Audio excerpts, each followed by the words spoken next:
purpose. That's our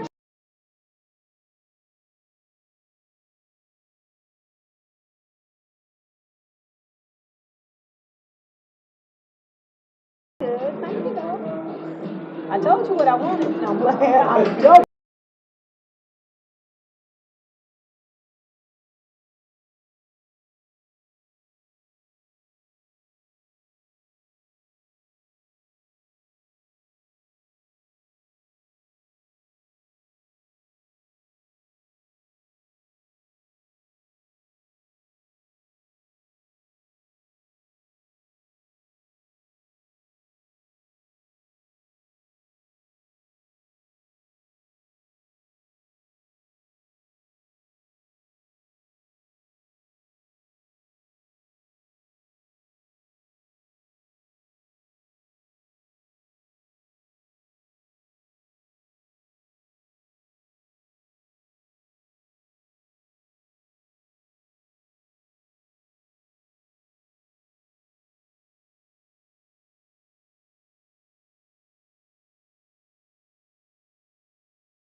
Take the shot so you can't see nothing but the screen and see you good.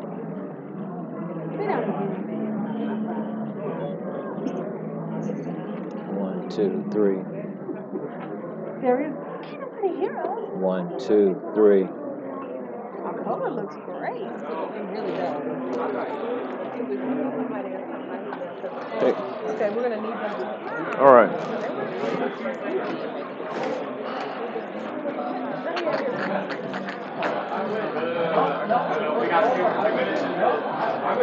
What you been up to? How the family?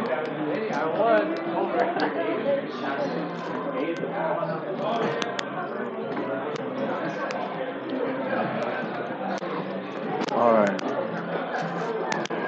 You ready to feed them? You want to feed them? Or Yeah. we ready? Want to come eat? Okay, let's see. Sandwiches. Okay. Ladies and gentlemen, thank you for coming out this evening. The bar is now open if you want to grab something to eat first, okay? Then we'll get started.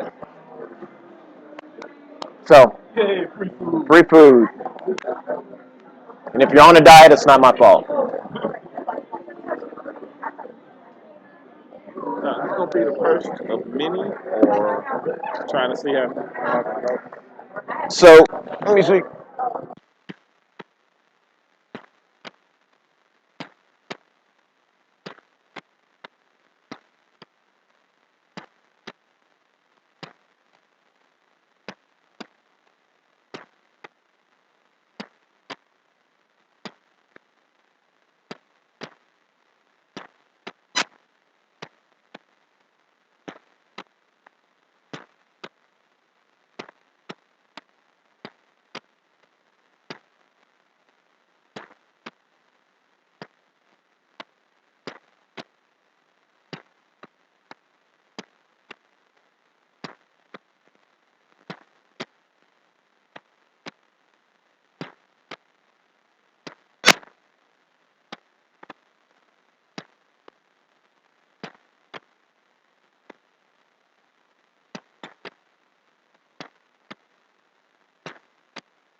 All right. Yeah. Huh? Is that good? Yeah, that's cool. We can. 1, 2. All right, cool.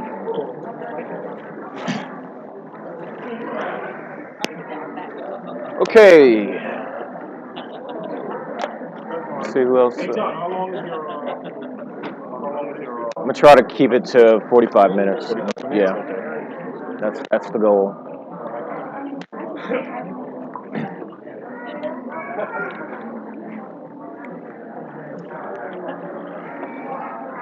Hi, how are you? Good, how are you? Fine. How are you? All right. High five. Can we get that? No, I don't think. You're gonna put Yes. Yeah.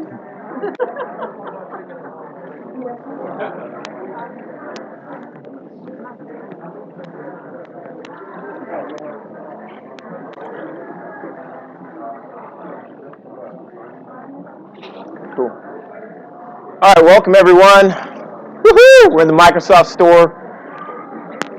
I'm tired. You should be tired. It's late, so we're going to push through this kind of quickly, give you time to meet, talk, greet each other, maybe do some business, something like that. So anyway, my name is John Whaley. Again, I appreciate everyone coming out. It's a mixture between the folks that heard this on the radio show on the EEHOUR on Saturday on News 92 FM, the Houston Executive Meetup Group, ThatVideoMagazine, Houston Business Weekly, all my friends and colleagues online. So we want to keep it as small as possible, which I think we did an okay job. We had about 30, 40 people RSVP, and I just didn't want to run out of food. The main purpose of tonight is to share with you some of the concepts that I've worked on for a few years in developing businesses to really help solo entrepreneurs, to help people scale up. What I've found is over and over again that at some point, your business gets so big you can't make money anymore. And that could be when you hit $100,000, that could be when you hit $15 million. But the same thing kept happening over and over again with myself and my colleagues. You hire people, they stink, they take everything, you buy software, it doesn't work, you try to do everything through all these different sources and nothing works out for you. So I said there's got to be a better way. So for the longest I've been trying to, thank you. Oh, it just got real in here. All right, good, I don't have to yell. Yes. Aww. Okay, so for the longest I've been trying to figure out how do I make things easier for myself, because over and over again I bring on a team of people, I spend a lot of money, things don't happen, even on air, okay? So I'm on air, we're on News 92 FM every weekend, and I'm thinking, how hard could it be? You know, PR people come, they go, advertisers come, they go, people come on the show. You would think somebody would stop and say, hey, this guy's on air, we should leverage it, we should push him out, we should do something big, but it doesn't happen. We had different businesses over time that it was the same thing. We had awesome products. But for some reason, which we'll kind of go over, it just didn't work out. So, to get into it, it's a mindset. So by the time we're done, I'm hoping each of you could kind of split the rail between thinking like a small business owner that's a manager, using all that good corporate skill and all that leadership training, all that stuff, and think more or a little bit more like an investor, a person that simply uses a business as an investment instrument, which is really not what they teach in a lot of business courses. So, with my movie, to give you an idea, this is me. I played a lot of sports, and the sport that stood out the most was football, because I was in charge of the team. I was the quarterback. So I had to keep 10 guys doing their job and 11 guys from trying to kill me. So you carry this on in life because it's no different now.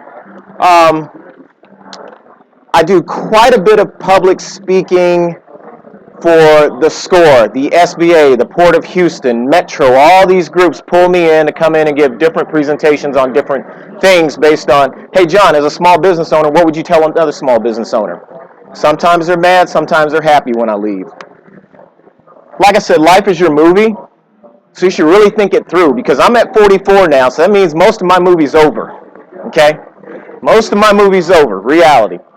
So I had to think about over the years, how did I want my movie to play out? Did I want it to be drama? Did I want it to be like, you know, Solange slapping Jay-Z in the elevator or Donald Sterling saying something? No. I want it to be fun. I want it to be like Iron Man Part 12.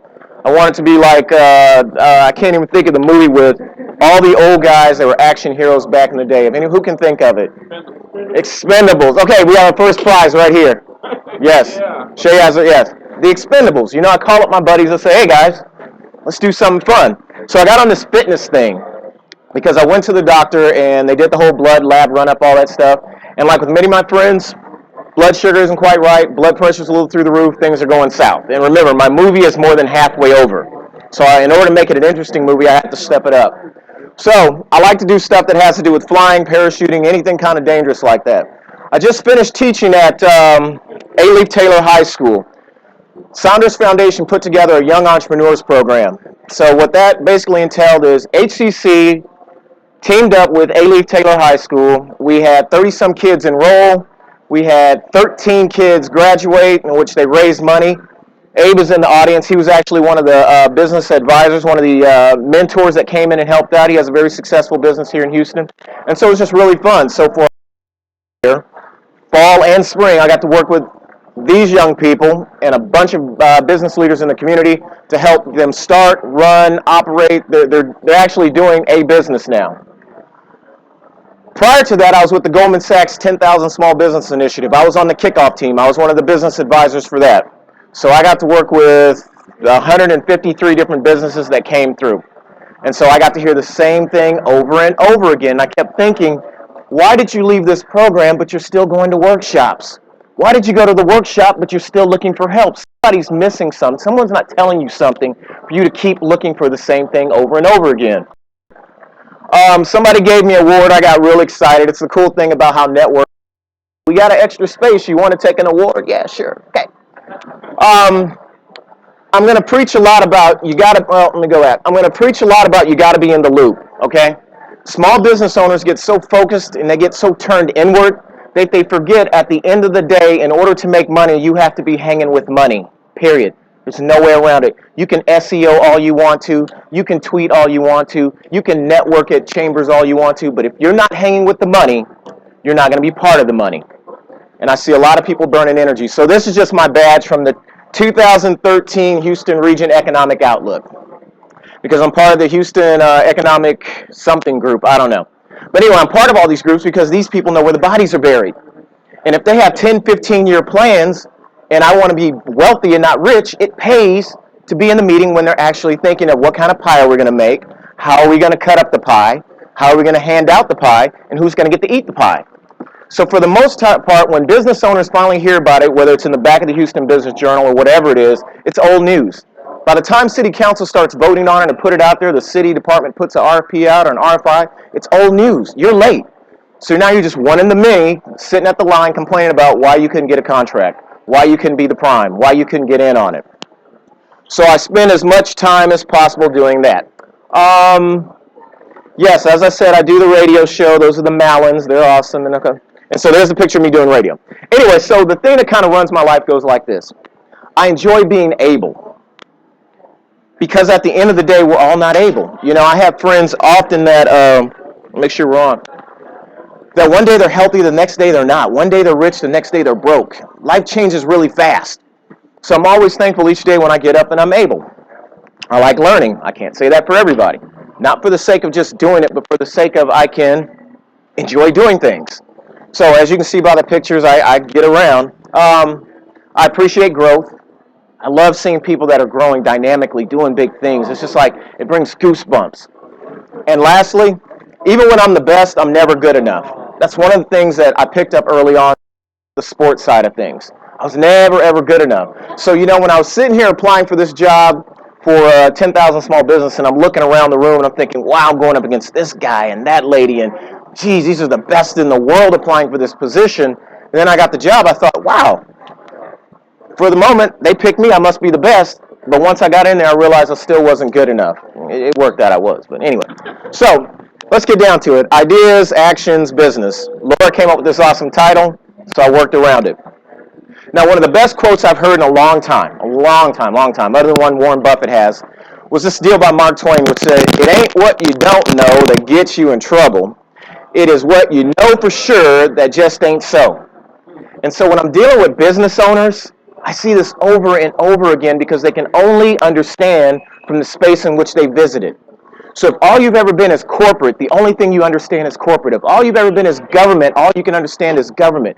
If all you've ever been is a small business owner that can't walk out the door because no one's here to relieve you to go to the bathroom and you don't want the guy on the Segway to come by and write you a $1,500 ticket for closing your doors, that's all you know. If all you know is an employee, you don't know anything else.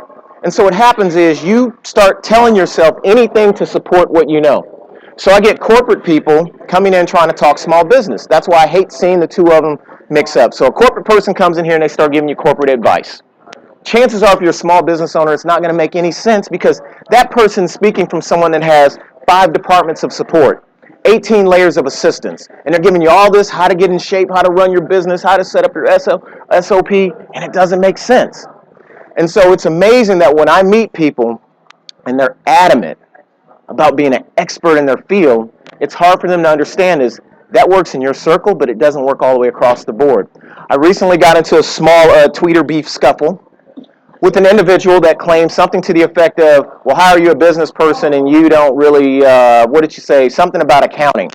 And I had to explain to her, accounting is for small business. That gets you rich. Economics is for wealth. Okay? Huge difference. To turn inwards, worry about your business, that's cool. You get as rich as you want to be. You can crunch corners and pinch pennies, but if you want to be wealthy, you got to understand how value and economics work. So, with that said, we're here in the store because I use just about everything in this store. That's just how it works out, no matter what type of equipment you put it on. So the workflow for me happens to go something like, got to have internet connection. I once said 10 years ago, as long as you have a laptop, internet connection, you can run the world. Literally, unless you're a manager style small business owner. Because when I'm with my friends in the investment community, they're not pinned to an office. You have analysts that are sitting there crunching away, but the folks that actually move the money around the world are in meetings. They meet with their buddies, they talk about how much you want this time, okay? And they keep going. And so I'm trying to get individuals like yourself to start thinking like, how can I run my business like an investment? How can I stop running my business like it's my baby, it's my passion, it's all I know? You should be able to walk away from your business and sleep at night whether it lives or dies, okay? But if you can't, you're going to make a lot of it ain't what you don't know mistakes. Because at SCORE, I was with SCORE for 10 years. I finally got the volunteer thing was killing me, okay? I'd given. So for 10 years, I heard people say one thing, it's my baby, it's my passion, it's what I know. And I'm thinking, your baby's not going to make it. It needs to go to NICU. It's not going to make it. And they're thinking, no, if I just believe and hold on. And I'm thinking, you don't understand the simple laws of money. It starts at the top, it trickles down. If you're not standing underneath that tree, you don't get any of it. And so, as long as you got internet connection, as long as you got a piece of equipment that can do some fancy stuff on it, and as long as you got a decent idea, as long as you have a decent idea, you can do a lot of stuff. So what happens is, even with this event, I'm sitting there, and I'm a huge notebook person. I have like stacks of notebooks. I love scribbling on paper ideas as they hit me. So most of my ideas start right here, workflow-wise, pen and paper. Start scribbling along. I get an idea, start pushing. Then I do a Google search. If you don't do Google search, hey, I mean, everything in the world has been indexed, cataloged, and made possible. So there's never a moment when you know less than anybody else. From there, I use OneNote, which is built into most of y'all's office package. So I go into OneNote and I start copying and pasting and sticking and plugging, and it works like a file cabinet for me. So now I can go to my phone or anywhere else and say, hey, where did I put that website that I found? I'll go to my OneNote folder. Here it is. Click on it right from where I started. Next, I go to Outlook. So now I got to start setting up dates and calendars. Okay, for this event, we got to meet and discuss this. We got to do all these wonderful things. Great. Start sending emails. Get people going. Visio is one of those products that I used way back in the past. But thanks to a couple upgrades and the way they change stuff up, I use it all the time now because I'm a mind map person. I don't like words. I like to see a map. I like to see how it's going to roll out. So I went back to using Visio again. So literally, we'll sit here, figure out what I want to do, and I'll have a big circle that says market. And then there'll be a little line that comes out of it that says marketing channel in, distribution out. Then it'll say segments about, what's the characteristics of these people. And you just see this mind map grow. Take all that after a couple nights rest, and I start loading up variables into Excel. So now that I have a mind map, I go back and start asking mathematical questions. How many people in the market? How much do those folks make? Where do they go? And so we load it up, and there's plenty of templates online because I didn't have the patience to hire more experts, more individuals to, hey, I can build you a template, I can do all this. No, they already put the stuff online, and then there's people who sit around all day and make cool templates for Excel. So I get stuff loaded up in Excel, so now I got numbers, which is another Achilles heel for business owners. They hate numbers, but they're in business to make money. That's a fascinating concept. So then I push it over to project. So with that Goldman Sachs thing, we're a growth plan, a business plan, all this other stuff. Never been a fan of it. Never been a fan of business plans. I like project management because then I know it's going to get done. Business plan says Acme Company is going to do the following. We're going to hire 8 people and we're going to dance every day and we're going to do all this great stuff. We're going to get a VP of sales. But it doesn't tell me anything that can fit in Excel. Matter of fact, the numbers, and I'm Shark Tanks, a lot of Shark Tanks. And so what I get is weak numbers because they're attached to nothing but a dream and some data they pulled down from a website. And then next to that, there is like no meat whatsoever as to validate the market itself. Like if you tell me your business is going to grow 20% and I say, where's the money going to come from? Customers. I figured that part out. But where are your customers going to come from? Well, I'm going to advertise and market, and then I'm going to get customers. I'm like, but where do they work? Where do they go to church? Who's paying them? Where's their money coming from? And so this part, I don't give a, who's the business expert or business advisor? It's rarely in the plan. We go as deep to say, if your money is coming from XYZ Corporation, where's that corporation getting their money? Once we figure out where that corporation's getting their money, we know the shelf life of your as a customer. So right now, I know if you live in West Texas or West Houston, your shelf life as a customer is dwindling fast. Because as these companies start rolling up the money and heading out to Baytown to start production, all these folks out here that are making good money on the west side aren't going to do so well, because we already know. When I'm sitting in those economic development meetings, and the guy from, what's his name, Clip, from Rice, who's always doing the, there's more brown people. Okay, give him one. No, we're not giving you one. Steve, here you go, Steve Kleinberg. She gets something, give her something. So when he comes up with this obvious statement like, and the town's getting browner, and all the money's going here, like, whoa, that was incredible. Where's that data from? Okay, that was just, wow. So when you follow this stuff, you quickly learn, like I said, where you're supposed to be. So we use project was the whole point of that. Project, I live and die by project management. The reason being is when you want to scale up and you want to start working with larger contracts and larger corporations and things like that, the person on the corporate side can absolutely appreciate you at this point, because they realize, oh, wow, you have common sense. Incredible. So you can tell me the task, you can tell me the scope, you can tell me all this, and you can change it on the fly. Literally, they're excited. Whereas most small business owner, whereas the 2,500 certified through whatever agency to do whatever business, they'll hand me a business plan. And it'll say, in 5 years, we plan to do the following, because I just believe. And it doesn't work. Once it pulls out a project, then we start writing up the stuff. We use Word. There's plenty of templates again. So we figure out who, what, where, why. Then we make all these fancy documents. We store it in the cloud. Next, we go to publisher, because a lot of times we need some really cool flyers or something. And I'm not going to sit there and pay somebody on Fiverr or whatever to create something. There's a template already there. So we need a quick meeting coming up. We go into publisher, get up the template. We need some quick business cards for a few people. We send it out. It's done. And then lastly, PowerPoint. When it's time to give the pitch, give the presentation, train the employees, train whatever, we load it up in PowerPoint and we're good to go. So with that said, that's the workflow. That's how I use it. Sometimes they jump around in order-wise, but I can tell you the part most small business owners are missing is they can't see the big picture of their business. They absolutely cannot see the big picture of their business. If I show you any business that I have in my mind, you get it instantly because it's a map. But when you hand me a 20-page document that basically you copied and pasted half of it off the internet, and it says the exact same thing the other 30 says, I can't do anything for you. So with that said, everybody okay? Good. All right, so business. Let's just start with from the back. So business, action, idea. So business to me, it's not about the store and or filing an LLC and all that other fun stuff. Business is simple as the science of allowing conditional access to resources you control and others need or want that have something of value you want to trade for. This is the hardest thing for business owners to understand. At the end of the day, you make money by doing something somebody else wants. If you walk into the store right now and you just start picking things up and walking out, what's going to happen? The segways are going to come out of nowhere, the mall cops are going to jump in, and you're going to be on the floor TSA style, right? So they figured out a way to stop you from getting what you want until you trade something of value to them, namely credit card or cash. That is business. Has been since the whole trade 5 chickens for 6 eggs and use your boat to go over and get more fish. It will never change. So as business owners, when you get lost in the whole, yeah, we got to have a presence online and we got to go to lots of network meetings and we got to, no, at the country club, it's, what do you got? I got a salt mine. What are you going to do with it? I don't know. I'll trade you 5 oil barrels a day for a couple hundred barrels of salt and I'll throw in some cattle. I'll do you better. I got a private jet. Yeah, my wife's been aching for that. All right, let's make a deal. Have your corporate people take care of it. Anybody seen this before? It's reality. And then it's your job as the employee to scramble around and make it happen.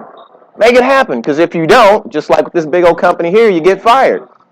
If they don't meet the performance objectives, you're out the door. We'll find somebody else that's hungrier. So you think about your role in all this, and so you're always thinking, how can I find something in a small town, a big town, overseas, or wherever, that I can control, and that I can find people who want this stuff, and figure out a way to give it to them, just piece by piece as they pay me. That's the name of the game. That's why intellectual property is so hot. That's why people ran out and bought every conceivable domain name you could think of. Because there's a huge demand for it. There's a huge demand, and they control it. Because it's easy to control that. You just buy it, you hold it. It's not like property where you got to keep it up and pay taxes and all that. So with that said, we're clear on business. That's how I think. When people say I have a business, I'm like, you make any money at it? No. Well, then there must not be a demand, or you must not have control over it. That's why it's so hard for people to understand when you get into, and I literally made these slides up today not to bore you. So anyway, let's go on. So value. Ask yourself, do you run in rare circles, or are you with the commodities group? In other words, in what you do, are there thousands of you, or is there only 1, 2, 3, 4, 5? You don't have to raise your hand, but think about it. And that's why sometimes I take shots at people trying to start Twitter beef. When I say that's cool that you're on XYZ platform, but you and everybody else is on XYZ platform. That's cool that you do it that way, but everybody else is there. So what makes you hot? Because in this world, value is based on how rare something is. If you will buy Batman's cape for $10 million, but you will not give $30 to your church, you think about the value of commodities, and you think about the value of having something rare. And it's hard for people to understand. That's why I say I never jump in markets where it's already saturated, unless I'm going straight to the top and I'm going to be part of the distribution channel. So ask yourself that. These are the questions, and we'll figure out a way. Email me. I'll send you the slide set. I don't know how many of you have ever asked yourself, how much are you worth?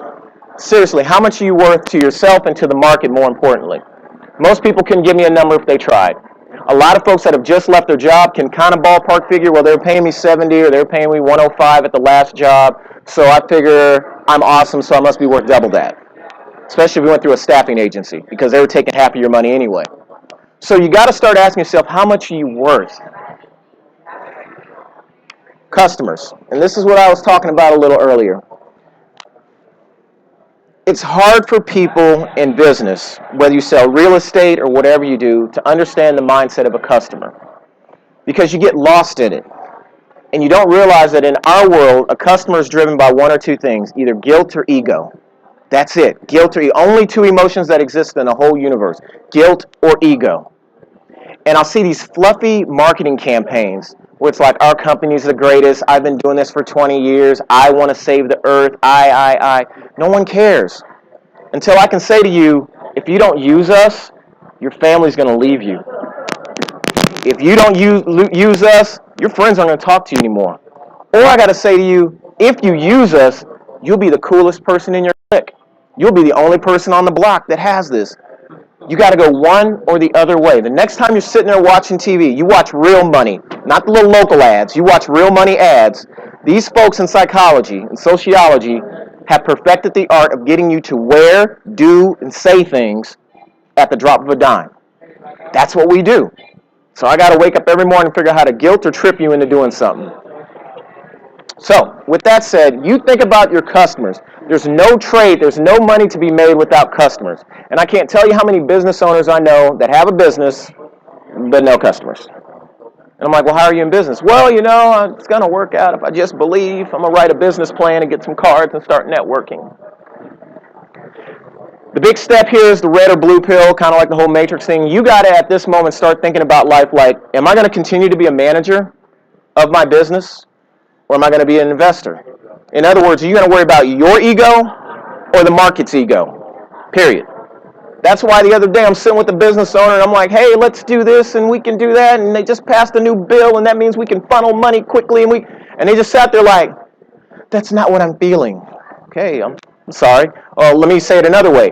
There's money in them heels. I don't see it. You don't see a guaranteed source of income that has been underwritten by the taxpayers. I just had my mind set on this. The ego kicks in. The ego kicks in. That's why I started doing these sessions, because I hate having to spend 5 weeks sitting with a client only to take this microphone and crack them across the head with it because they've wasted my time.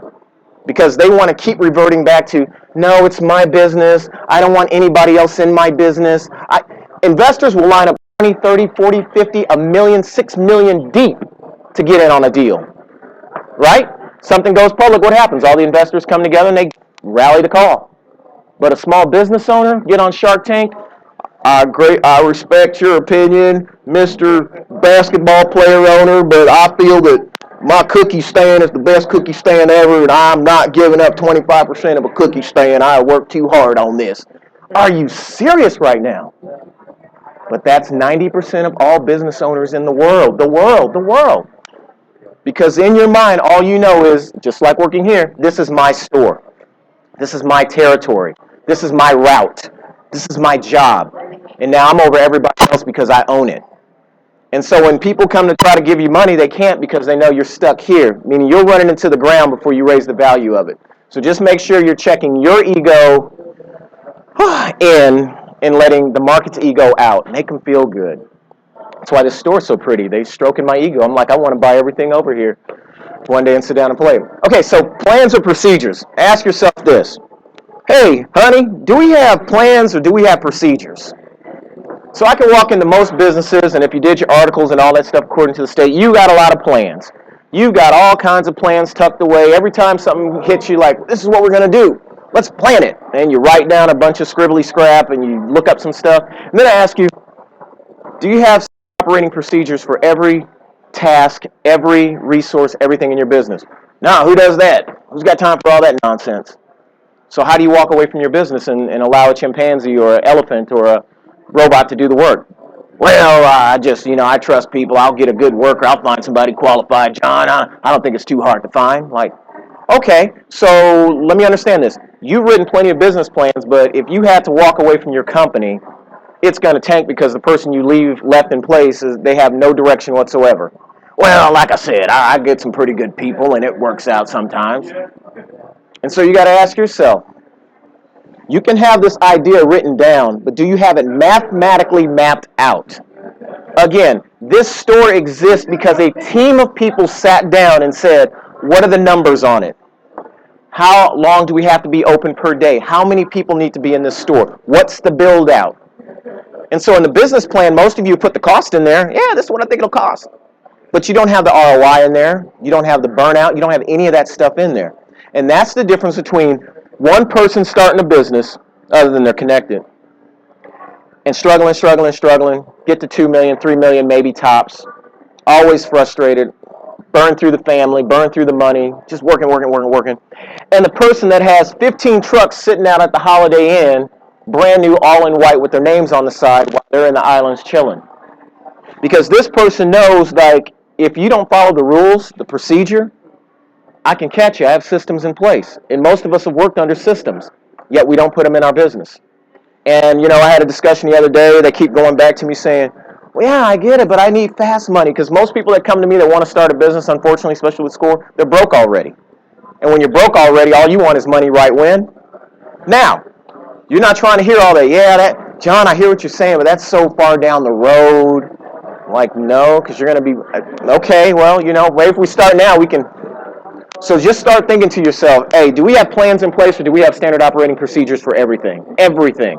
When we buy stuff, especially small business owners, why don't you do RFPs, RFQs, RFIs, RF anything? Why don't you request for information? Why do you just walk up in the stores and buy the stuff? Why do you just take the first air conditioning guy that comes in? Why do you take the first web developer that says, I build websites, I do WordPress, I do it all. I've been doing it for so long now, I'm good. Look at this, I built this one for my sister. And you take these clowns at face value. And then you're upset when what? They run off, they don't fix it, and then they took your domain name with them. So you got to get in the habit of buying like a company and stop buying like a manager with a P card or something. Okay, so the action. Here's what we do. Any questions on that last section? This is supposed to be interactive, but I'm trying to get us through it. So if you have questions, speak up. Okay, so doing what works versus doing what feels good. This is really hard for people to get over because most people that get into business are like, I'm so glad I don't have to put up with them. I'm finally get to do me, and it's just a whole list of it. And so going back to the investor mentality, we get into things we don't like. We get into things that we don't like because those things make money and we like money and we can do things we actually like with the money. Crazy how it goes full circle. So when I'm sitting there with the business owner, I'm asking, hey, does this make you feel good? Oh yeah, I could do this for free. That's why when we get massage therapists, certain professional services just don't work. That's why it took a massage envy to finally gather them all up, stick them in one little spot, and run numbers on them. Otherwise, you got one little salon here, one little boutique there, because they love what they do. Okay, keep it real. It sounds obvious, right? So when it comes down to it, I always try to encourage them, do not make decisions based on guilt or ego, period. And this is a hard one for people to understand. When you fake it in the investment community, the rest of the community does not know when to help you. That's the problem. That's why I have real issue with people who fake it until they make it. Okay? So it's one thing to sit here and say, hey, things aren't great, or no, life is perfect and I'm the best in the world, when it's not, because one day it's going to rear its ugly head. And that's why I'm quick to, I won't wear all my emotions on my sleeve, but I'll let you know, I don't like doing radio, I don't like the following, I do it because it makes money and it works. Okay? That's it. Period. And people think you're supposed to go out and give this rosy story to your business partners. You're not. And they think you're supposed to say, hey, you know, if we team up, let's get rich. I hear, hey, John, let's team up, we're going to get rich. I hear that at least 3 times a week. That's how they open with me. And I'm thinking, well, you're not rich now, you're going to help me get rich. Well, no, I got this idea and I got this concept and it's going to work and we're going to get rich. I'm like, well, okay, prove it mathematically. Well, you know, we're going to get a website and we're going to be #1 in Google search. So keep it real, to yourself if anybody. Stay connected. So when it comes to staying connected, the big thing is you either, in this universe, in this world where we are, you have to either be connected to the people who own the stuff, whatever the stuff is, or you have to be connected to the people who influence the people. So you either got to be with the most popular person in the room that could just snap their finger and everybody will wear it, buy it, sell it, smoke it, whatever, or you got to be the person that supplies the stuff. So in other words, you're either BFF with ExxonMobil, and they give you all the contracts you want because you're in. Yeah, sure, drill, drop beads, whatever you want. You're our buddy. You're #1. We have the stuff the world wants, and we can pass through you. Or you need to control the market itself, and you need to influence them. And you need to be able to say, hey, you know, especially these people with 5,000 people on their Facebook page. You need to be able to say, this is where I'm going to go. You should come try it too. So in this world, you either control the people or the things they want. Everything in between, you just manage your material, okay? So that's why it's okay if you don't have a lot of money, you build a huge following. And if you have a little money in your change, you go out and buy stuff people want. There's nothing wrong with being the only grocery store in a town of 28,000 people. It pays well. There's nothing wrong with being the only used car dealership in a town of 15 or 10,000 people. You don't have to be in a city this large and play the crab in the bucket game. So stay connected to the people who own, the people who influence. That's why I'm big on running with the big dogs and all that other stuff. Because when you go to these chamber functions and everybody's like hoping each other will be each other's customer, it's not a very good mixture.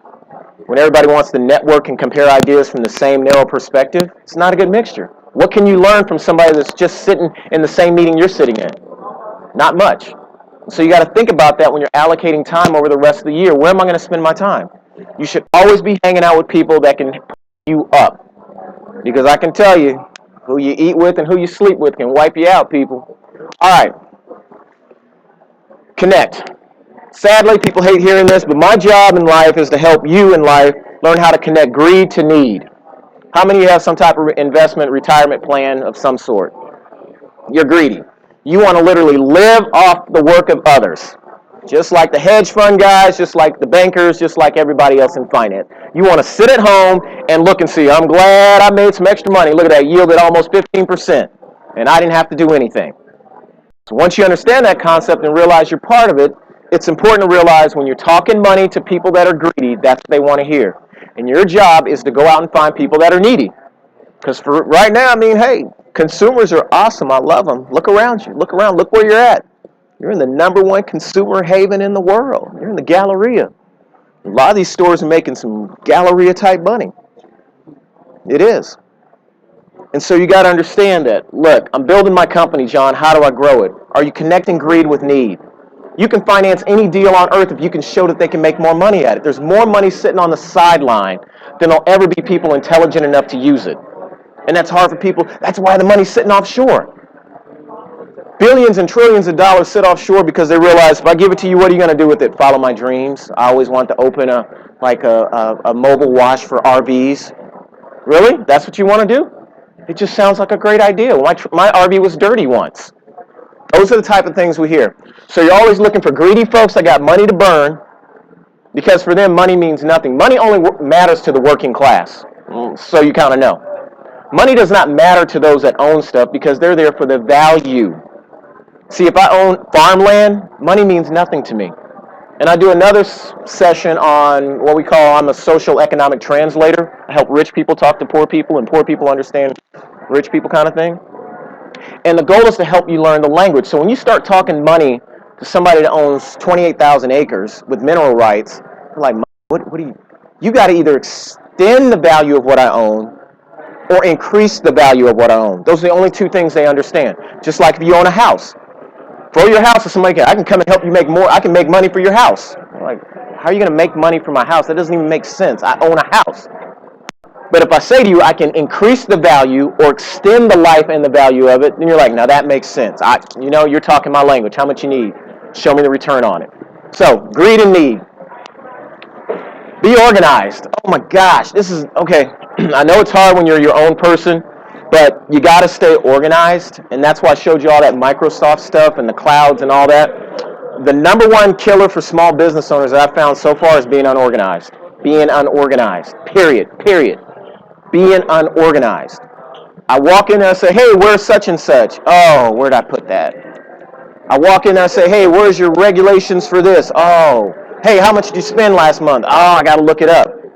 When there's so much technology and software, you can literally take your phone. Dude gave me a business card. He's like the sales whatever guy. He gave me this card. He's like, John, you got this NFC? I'm like, what's an NFC, right? I know that. So anyway, so now if I tap my card against your phone, my contact information goes into your phone. Saves a lot of time, a lot of paper, right? Happy trees. They're joining the crowd. So there's just so much technology out there. There's accounting in the cloud. There's everything in the cloud. And I want you to get organized. And this goes back to setting the plan in motion. You're so busy out there hustling and struggling that you won't take time just to plan. And so one guy I heard say, you're too busy sawing down the tree to just go sharpen the blade. Ideas. Some good ideas, some profitable. Some good, some profitable, some are powerful. So when it comes to ideas, it's okay to be wrong. I'm wrong like 5-6 times a day. All I hear is, you're wrong. Because I'm always pushing it to the nth degree. Every time we get on air, I'm wrong. Something doesn't work. Because every week I'm saying, okay, last week we did 3 cameras. Let's see if we can do 4 cameras this week. Why? It's just how I'm wired. Because I want to keep pushing it. So I go in there, and then guess what? System doesn't work. I'm running the bandwidth too high. I'm doing something wrong. I'm wrong. You look crazy for a minute because you're like, well, he doesn't look too professional pulling his hair out. Oh, he doesn't have any hair. Wow, look at this. Okay. Anytime you want to get the feed up, buddy, let's do it. But it's by doing that the next week I'm pushing 4 cameras out. We got overlays, we got graphic designs, and now I have one more unit, one more sellable, one more product that I can say, hey, let's just attach $5,000 a month to that product because we're the only one in the game that can do it so far. Why? Because the rest are happy. So you got to be willing to do wrong. Corporate are not paid to take chances. You as a small business owner, you can take chances as long as it's a calculated mathematical risk and you know what you're doing. Okay, be flexible. Okay, don't commit good people and money to ideas that are not. It happens all the time. It goes back to following dreams that are nightmares. It sounds good up front because, look, it's all you know, it's all you can do, it's all you feel you can do, so you're going to drive it because you think that's your only option. Then you start putting your hard-earned money and all your friends behind it, and your friends are like, yeah, sure, I'll buy 3 more of your coffee or whatever you're selling. Absolutely. And then when you go under, they go under, everybody goes under, then what? Well, I got another idea. It's not going to fly. So be flexible. Be able to change. Look up information. Find out where the money's going. They don't hide it from you. If you ever listen to CNBC, they absolutely can't stand the consumer. Everything's about, Yeah, it was really sad today, Jim. Did you hear that? Gas prices are down. Oh my gosh. Oh, food prices are crashing too. I can't believe things are getting cheap. This is horrible. Just turn on CNBC. That's what they say all day. The minute the market starts to go down, and you're not spending as much because you're saving, the minute the price of things that you actually want start going down, they're sad. They're like, oh, did you hear that, Laura? We did, and the whole market is sad right now. That gas is down to $3 a gallon from $3.85. We don't know what's going to happen. I'm just going to go and quit my job. So you got to understand this group. Anyway, be aware. Always seek new solutions. I can't just know your surrounding. Know the people involved. People are everything. Say, business is person to person. It's not computer to computer, gas tank to tire. It's people to people. And the more people you can engage, preferably people that have money or influence, the faster you can move up through the ranks. The faster you can take your business to the next level. And again, it doesn't matter. I don't even carry business cards. If it weren't for the fact that I'm partnered up with a bunch of people that I have to be this public-like figure, I don't carry cards. Because, well, now I got this thing, I guess I'll use it. But most times when you're running in circles that people that have value, they own stuff, what are they going to exchange cards for? They don't have to call you to sell anything. They're good. And so when they want to talk to you, if they have anything to talk about, they'll call around, hey, who's that I met at the golf course? Who's that I met at the gym? Who's that I met at the spa? Oh, I want to talk to them again. Or they ask you on the spot, let's make a meeting, let's meet up. And so for the longest, marketing experts used to give me the riot act. Oh, he's a marketing genius with no cards? Yeah, we just market in different areas. Period. No, I'm sorry, I didn't.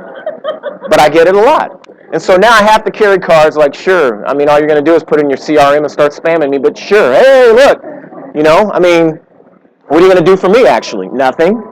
So why would I hand out a card? So anyway, be aware. So people are always seeking solutions to things that change. One thing I keep preaching is, how do I find really good deals?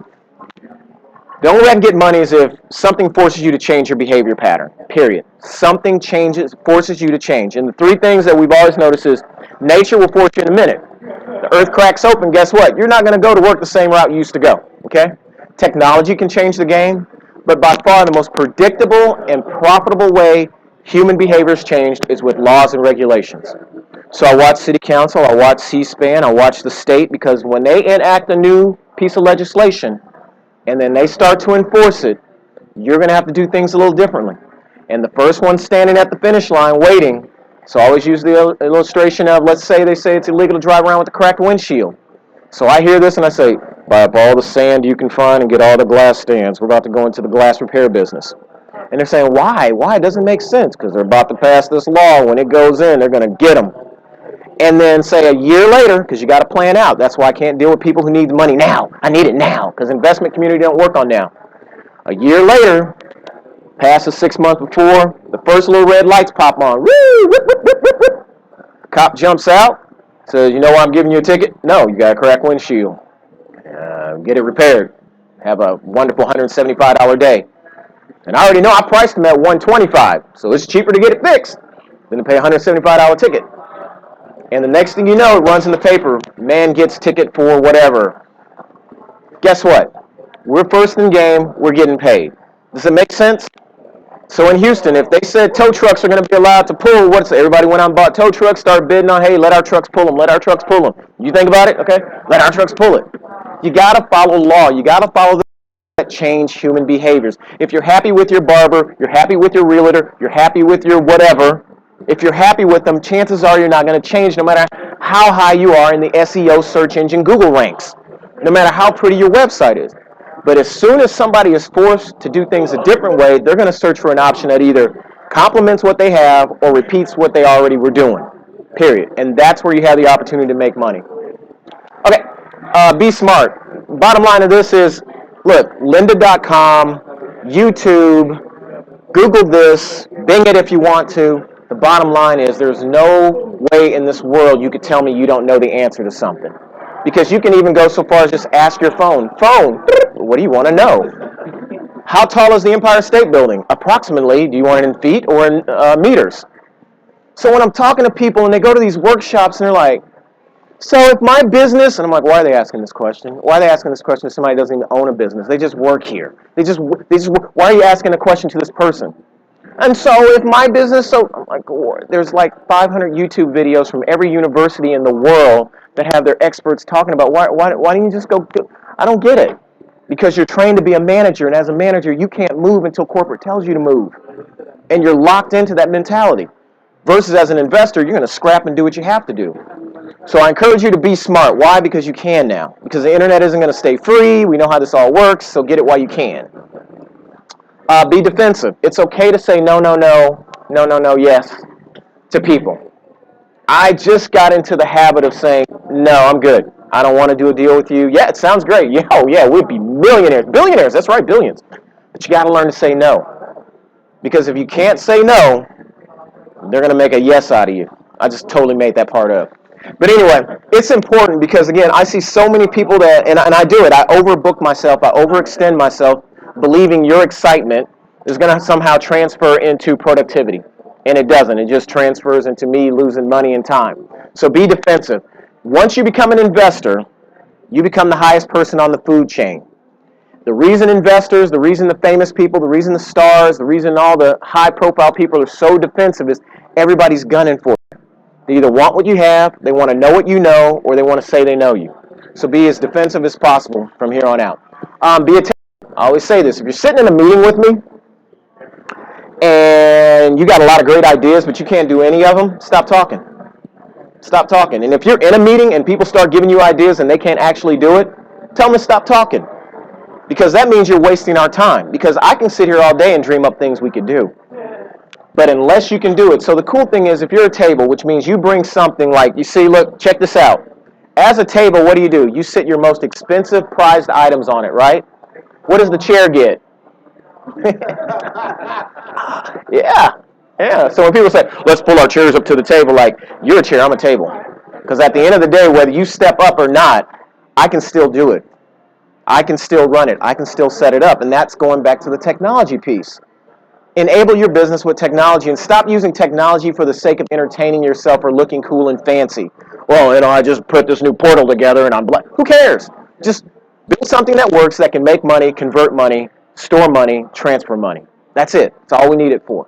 So be a table. Be the economic center. When people come to you, it's got to be because they know you can do something they can't do, and you got to find some way to deny them access until they got a good trade for you.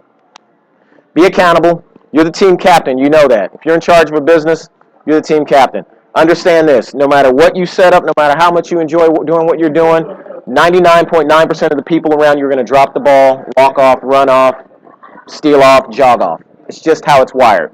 You're not in a corporate structure where you can punish and reward. You're in an independent entrepreneur with wannabe entrepreneur. Everybody's scrapping to get a couple pennies because nobody figured out you got to hang with money to get money. So they're all running around bumping into each other, just hoping they can find some synergy long enough to make another $1,500 client. So just be as accountable as possible and realizing at the end of the day, you're the team captain and the team is you. Period. There is no, until you get to where you can scale up and pay people and give them benefits, it's just you.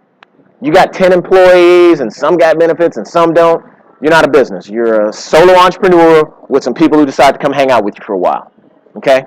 Because most of our companies face this over and over again. We got a nice business, it's rising, it's rising, it's rising. Big company comes along and be like, how much are they paying you?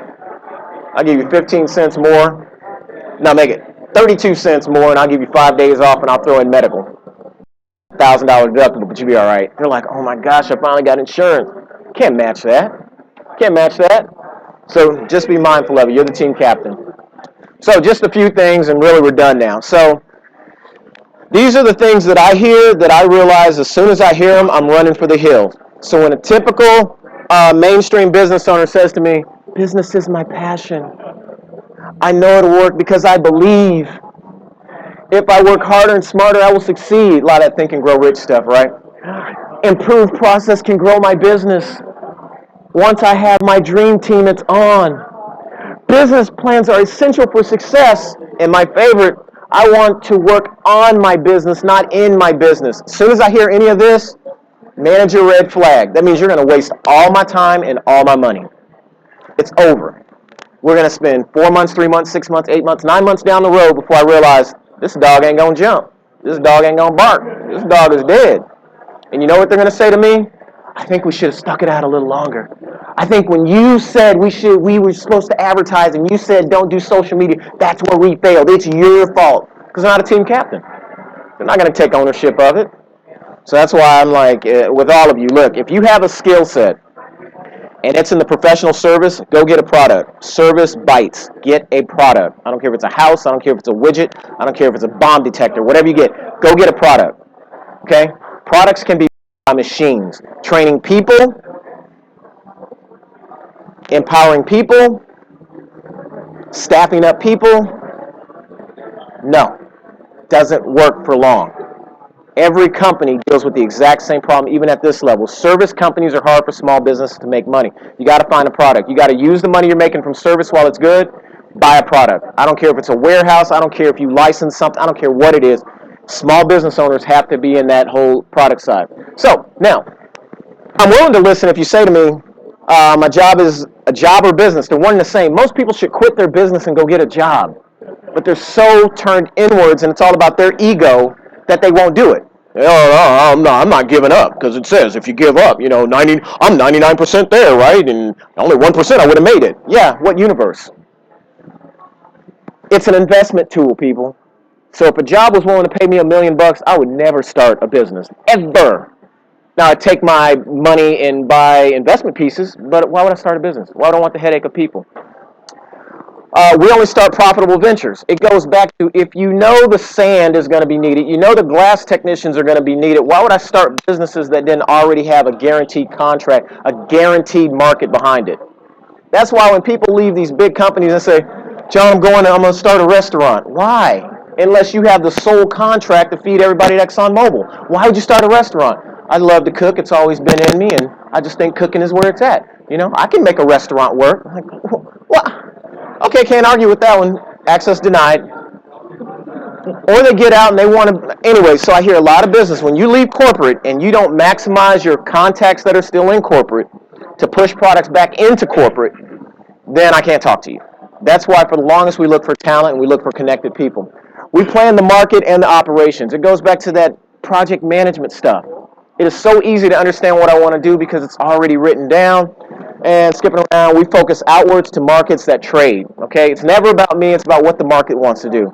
So if a bunch of kids are sitting at the University of Illinois or University of St. Thomas, and I keep hearing the same problem over and over again and nobody's addressing it, and I can go in and get a letter of intent, I'm going to package that thing up and go hand it off to somebody that really wants to do it, and I'm going to make money on the transaction. Does that make sense? All of you have the ability to do the same thing. We scale to comfort. My job at the end of the day is make working class people feel comfortable.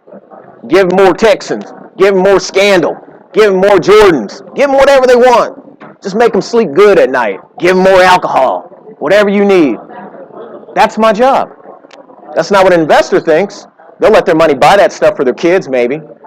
But at the end of the day, everybody in here that's paying rent has one goal: to make you feel good, to make you forget the fact that you have to get up, go to work, get told what to do, slapped around a little, fight through traffic, pay that mortgage to get what we got. So we got to make you feel good when you come in here. Can you imagine if we made you feel bad? You wouldn't come back, right? So again, guilt and ego. If every time you walk through that door of your business, you don't make them feel like, come on in, eat a cookie, sit down and be a comfort. I know your boss is a jerk, but we're here. You're not catering to your customer. So keep it in mind. Let's see, we bring value instead of products to market. Right, so at the end of the day, I said buy products, but you want products to have value on the open market. Period. You buy stuff that does not have value from the day you start, which I see a lot of this. Hey, I bought some land out in so-and-so. Why? Were you on the planning commission or something? You know something we don't want? Are they dropping some railroad tracks through there or something? No, I just, it was in the family. It was a good investment. It's land. Buy land. You can always protect your money in land. No, you'll burn through taxes and you'll have, what are you thinking? Oh, yeah, phooey on you. I got an LLC. I'm like, okay, works for me. Business, again, are an investment tool. That's the main thing I can't stress enough. We won't go through that one because it's just mean. Bottom line, I'll go through it, but don't watch, all right? Know yourself. This is how we start businesses when I'm sitting. Know yourself. Know your mind. Get it right. Make sure you come in as an investor. Know your body. Stay in shape. There's nothing worse than you sitting at a computer for hours at a time and things just start to fall off of you. Happens all the time. Know your soul. Where's your heart? Really, follow your heart. Not in business, in what is right for you. You take all that and that becomes the foundation. Then you go, know your assets, okay? The three big assets are really four things. Things represent the top assets. What do you have as things? Laptops, computer, cars, stuff you can borrow, get from friends, whatever. People, huge. Who's in your circle? So many times we start companies and I'm thinking, why are we struggling if your brother was the judge or the county commissioner or whoever? Oh, I never really looked at it like that. Should have went through a Rolodex, shouldn't we? And it happens all the time. Why are we struggling if your cousin is a programmer? Oh, I never really looked at it like that. Because we didn't turn outwards. Knowledge, what do you have to learn, or what do you already know? Many people, you got all kinds of skill sets. You need to do inventory on it. We take that and we apply this. This becomes your personal inventory. We look at your potential. But before we get to your potential, we ask yourself, what are your needs? Everybody starts a business in a different spot, in a different place. Everybody ramps up their business in a different place. So are your needs financial? Are your needs time-wise? You got a kid now. You want to spend more time at home. You want your child to travel with you. You just got married, whatever it is. But you have to understand this before you make any decisions on a business. Next, ask yourself, what are you willing to commit? And that's hard for people. You don't think about this till you're knee-deep in it. I'm going to be XYZ. Didn't realize XYZ required ABC. You take all that, and here's where your potential comes in. When you mix your compassion, meaning you feel for people, you got to figure out, for instance, what makes you tick. I get a kick out of talking to business owners for one reason or another. So I spend most of my time in the space of figuring out how can I make startup, development, and growth easier for somebody like yourself. How? What tools are available? What's going on around? You take that and you multiply it by the size of the community. How big is the community that I'm serving? You got a little bitty community that likes to do, say, like quilting, and they just take over the George R. Brown. Or you got something really big like the rodeo. And the quilt show is huge. It's the largest in the world. But anyway. So you measure the size of your community, meaning who can you relate to? That's what the compassion part is about. And then what's your contribution? Are you saving them money, increasing their value, extending their value, making them more comfortable? What is it within that community that you actually understand and care about that you're willing to contribute? Case in point, guy comes into the office, he's like, hey John, I want to start a JanaClean. I'm like, why? He's like, because it seems like it makes money. What's your passion? I like to race cars or race motorcycles. I said, well, why don't you do something wrapped around racing cars and motorcycles? Well, how do you make money off of that? Go out there and videotape it. I used to do this stuff. We're vain. We love to see us stand it up, pop it up, wreck, all that stuff. He goes out there to his community that is fairly large, because remember, when you rack a motor or rack a track or a bike or a car in one of these trucks, that's $300,000 worth of metal sitting in the back of there, okay? This ain't a cheap sport. So then I said, go out there, videotape your community, get you a couple duplexers in the back of the truck, put some remote cameras both in, videotape the stuff. He gets out there, man, he's killing it. They're all, hey, you get that? I was race 7, man, I stood it up, man, I beat Leroy. Paying. $40 for a DVD. You sell 500 DVDs in a night, guess what? You made 20 grand for the evening. That's like nightclub money, seriously, on alcohol. That was his contribution. Videotape for a bunch of people who love to see themselves. And he was willing, because he had the compassion and the drive, to stand out there from 11 o'clock in the morning till 3 o'clock in the morning the next day, because he was doing that anyway at the track. Make sense? Okay. So you take all that, let's see, invest in your potential. So it goes like this. When building your company, we now know the community needs. In his case, they want it to be captured forever. That's what the need was. Community resources, they had deep pockets. These folks had $300,000 cars, $500,000 cars. They were racing for titles. They got money, so they have the resources. So then what we do, we call it deploying the value platform. Basically, it means each one of you should master the art of communication, because you got to be able to talk to folks and you got to be able to understand folks. Psychology, because remember, it's all about human behavior. You can't go to the track and say the wrong thing. You might rub Bubba wrong. So you got to understand his mindset. When you say Ford and he's in a Chevy, things can get ugly. And you better have project management. So this slide is almost 7-8 years old, and it really hasn't changed because people haven't changed much. You take all that, you package it up as XYZ's Video Excitement Company. You flip it out, you create a delivery solution system, which basically means you got a distribution channel for it, and you got a marketing channel for it. In other words, how do you get the stuff to them, and how do you let them know? And it goes out to that target market, which are people who love to race all weekend long. So with that, let's see. We don't need, okay, so I will put this up because it's mean. Work harder, and this one's old. Smarter, harder working. If you add that with employee, more work, less pay. The smarter you are at your job, the harder you work at your job, the less money you make. Anybody know about this? You're like, yeah. As an entrepreneur, if you add smarter, harder working to entrepreneur, more pay, more play. Because you start systemizing, you get things together. Now you got 3 people underneath you, things are starting to pick up. So again, you can work hard here or you can work hard here. The sad part is you can run your business just like this. Because I see people all day long getting new contracts and adding more work to themselves, making less money with every new client they bring in. Just happy, man, we're the fastest growing company. Look at the business journal. We're number something something this month. Man, you're about to go broke and your hair's falling out. Yeah. Thanks for pointing that out. Like, but hey, you made the top 50. So, yeah, we won't use that. So anyway, here's me.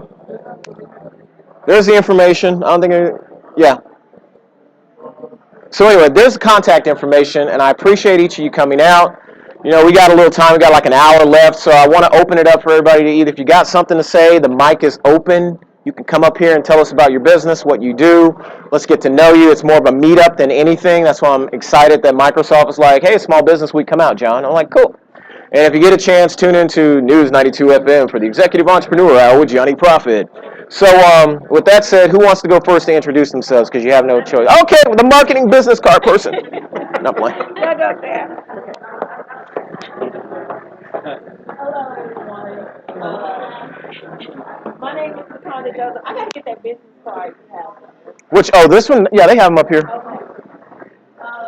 I have a firm, a corporate firm. You are not doing your job. Our clients for artists, nonprofits, and small business. So, Hey, okay, so part of the radio show, I would like to know, what is it that your business needs to grow? What's the one thing on your wish list that if you had it today, your business can grow? And everybody's watching you on the universe, so go ahead. if I had the system you have with the radio, Yeah? So if you had a radio show? no, No. I do. Okay. I actually do have a radio show. Okay. KCLH, 12:30 a.m. every first and third Saturday. Okay. Yes. However, if I had the Wi-Fi, 5 cameras. Oh, yeah? We're going to work out a deal here, huh? My business, the main thing that's missing in my business, I think, is Get into there so they can... the main thing that's missing in my business is systems, which I know I heard you Hey, say that, but it is what it is. And the second thing that I know that I've been get real up. There you go. I have been going after customers who really don't have the budget to invest in what it is that they need. So, yeah. Okay. And yes, bring it. the worst thing that I do is everything, like, he just tore me up.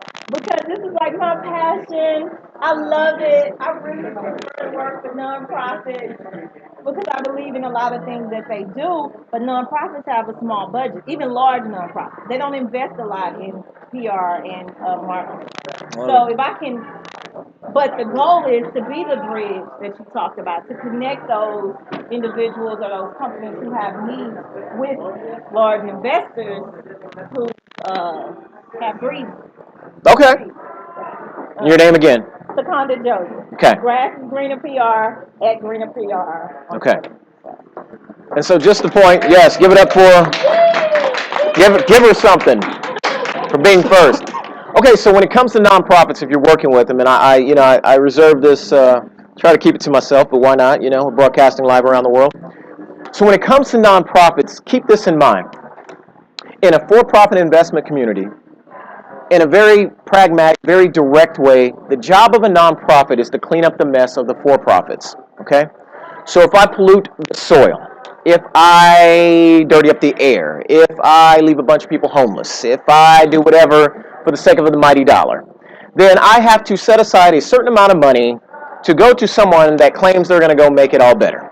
And so I say to you, make sure that when you're talking to nonprofits, that they're packaging the market, the dolphins, the battered wives, the children, or whatever. They're packaging them in a way that is for sale for corporate's PR department.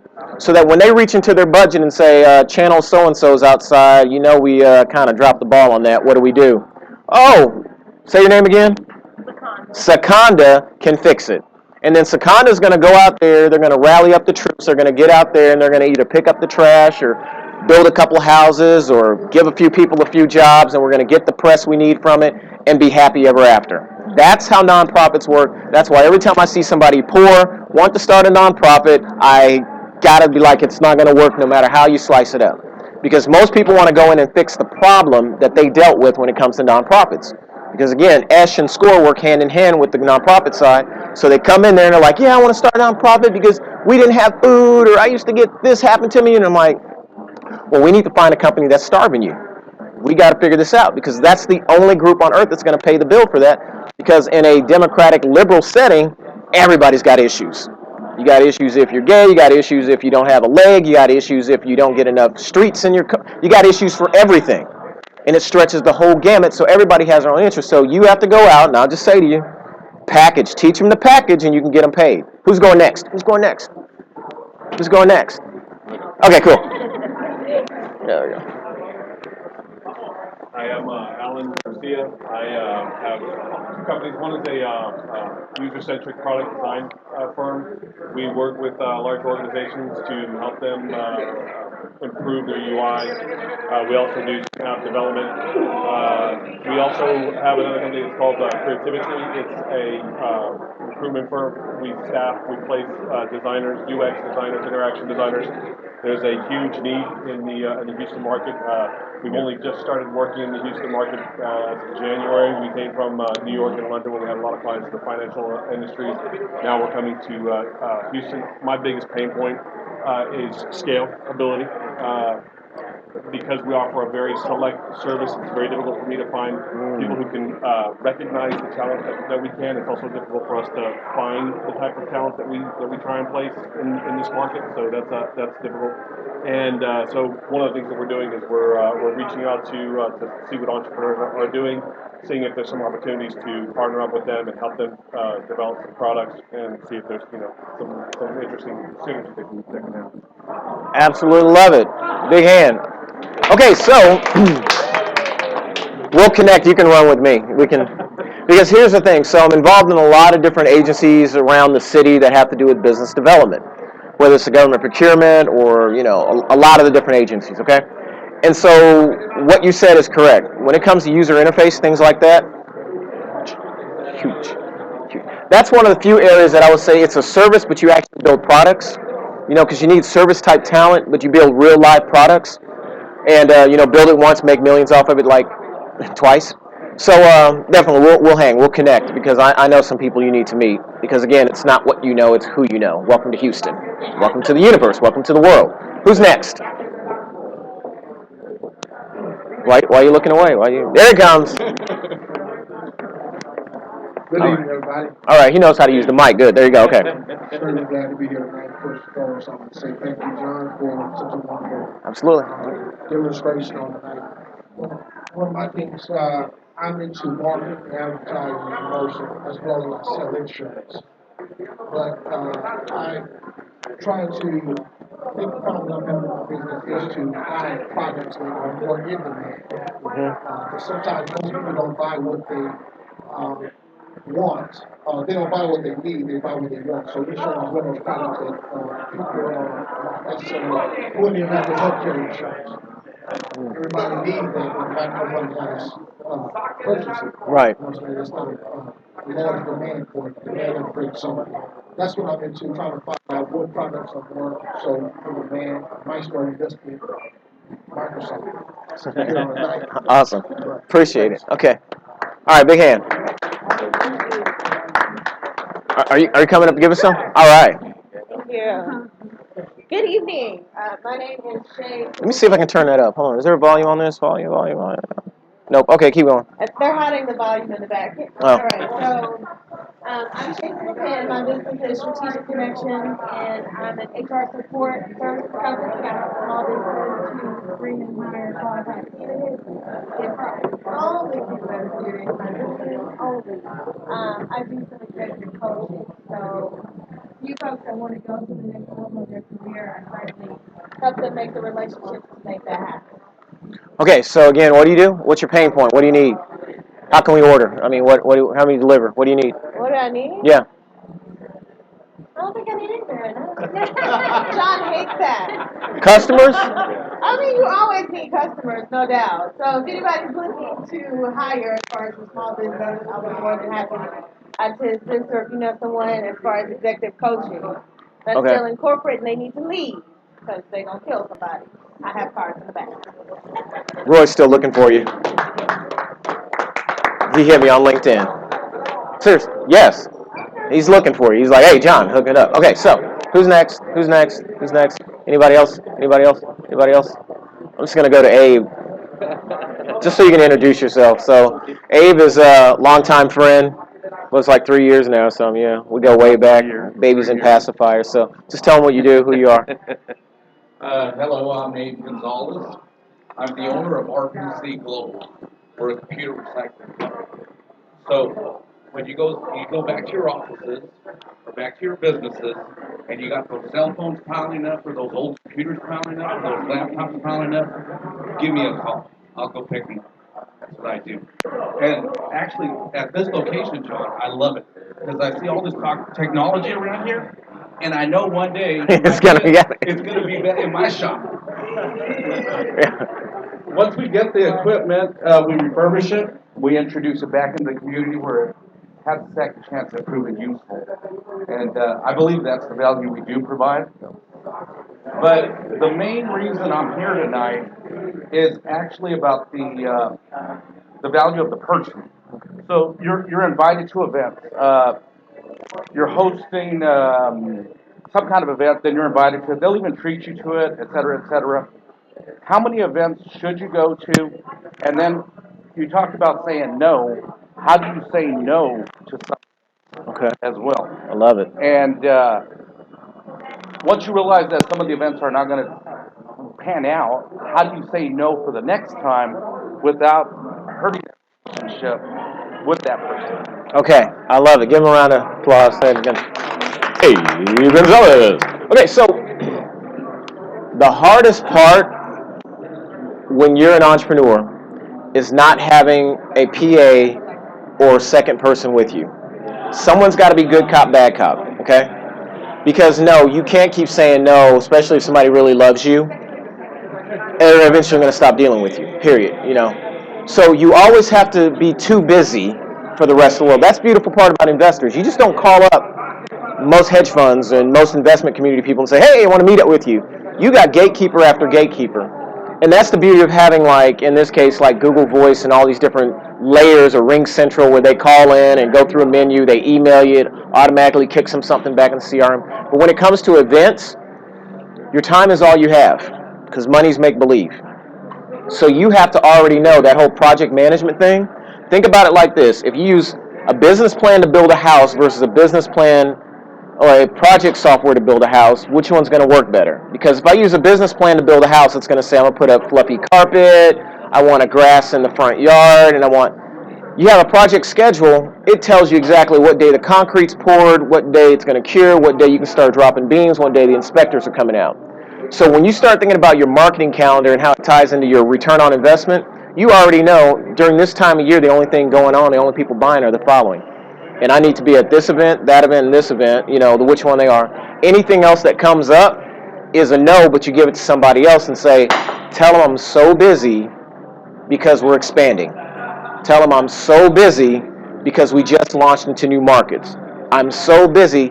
The busier you get, which is kind of, the perception side of it, the more they're going to wait it out. I tell you, I got people that have been waiting almost 2 years for me to finally sit down and have a meeting with. One day I get crazy and I do it and I end up regretting it. But the point is, they wait a long time, because I knew there's nothing in it. But I'm like, okay, come on, sure, let's go. And then I get my Starbucks or my $4 dinner or whatever, and I'm like, thanks. So what do you think about my business? But You got to find some type of either digital or real PA. Like I use VC to what is it? VCITA. Anyway, it's an online scheduler kind of thing. And then through another group. So my online schedulers, when I get invited to stuff like that, really cuts down a lot. Because you look at the calendar, I'm not available. I lock my calendar out anyway. It can tie into Google Calendar or whatever, but if you say, hey, John, I want to meet with you. Okay, go check my calendar real quick and see if I'm available. They run online, they check it. Man, you're booked up. When's the next available? Let me get back to you. You know, and yeah, so you have to move. But as far as picking what to go to, it's like building a house. You're not doing it all willy-nilly. If there's not an absolute return, like there's someone there that either you can't get through through the country club, or you can't get to them because your kid or something you volunteered for, you can't get to them, then that's the only time you get to them. Sure, you go to that event, but you go in there knowing exactly what you're there to meet them for. Kind of a follow-up on that. Yeah.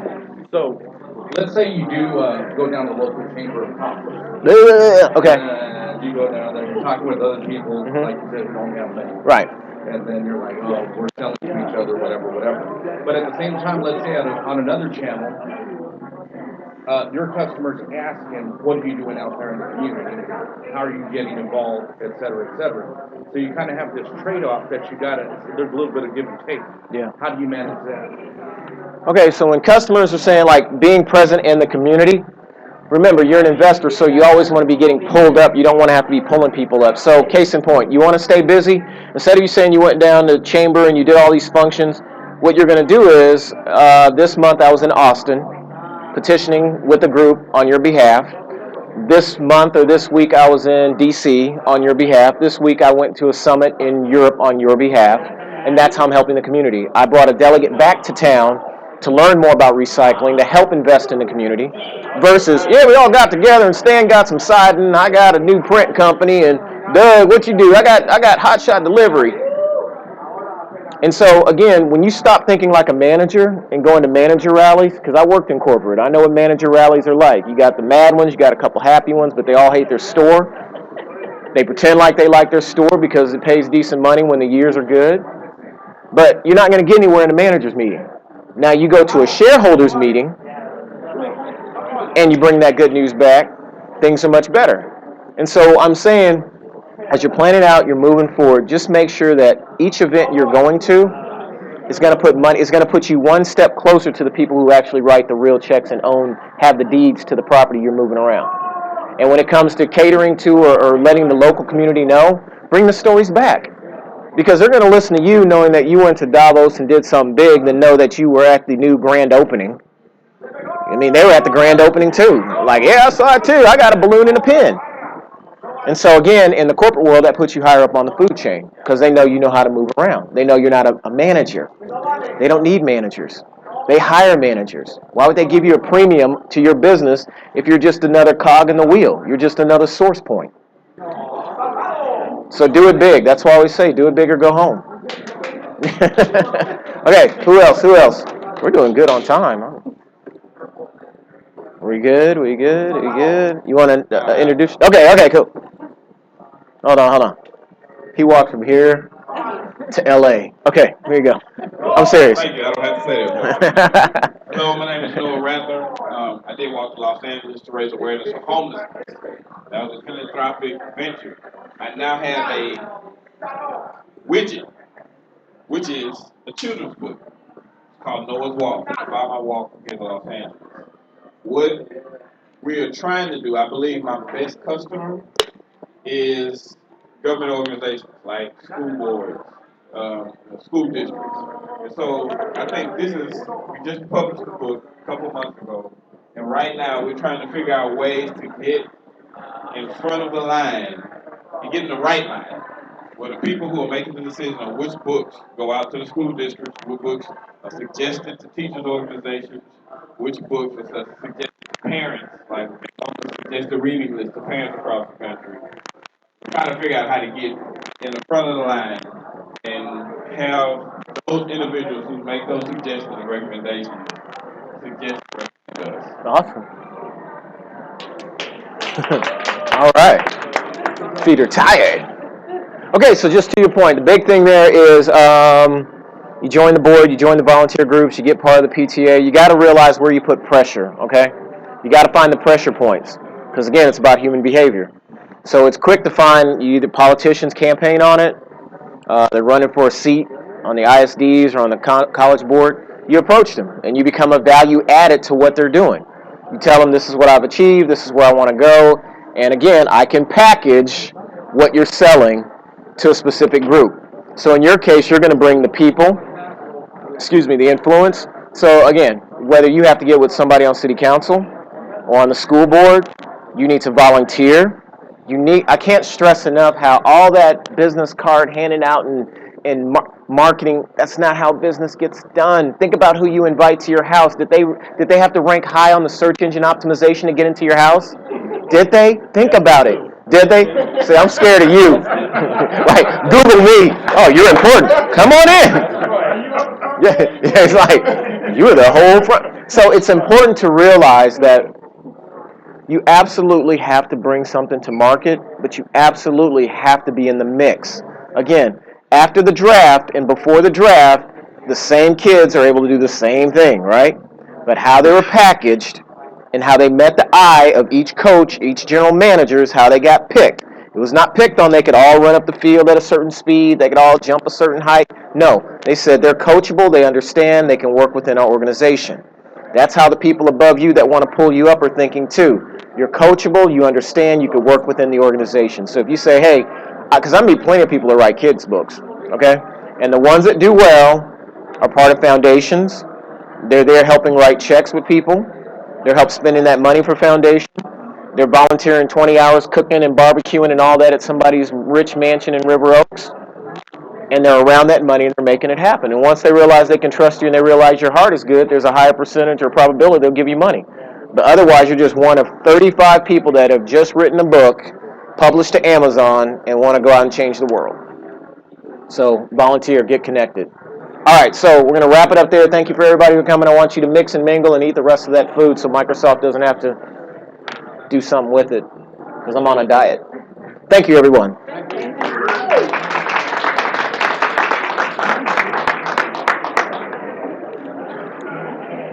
You all right?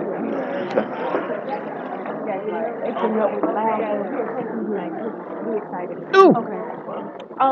Here, you can pass it up.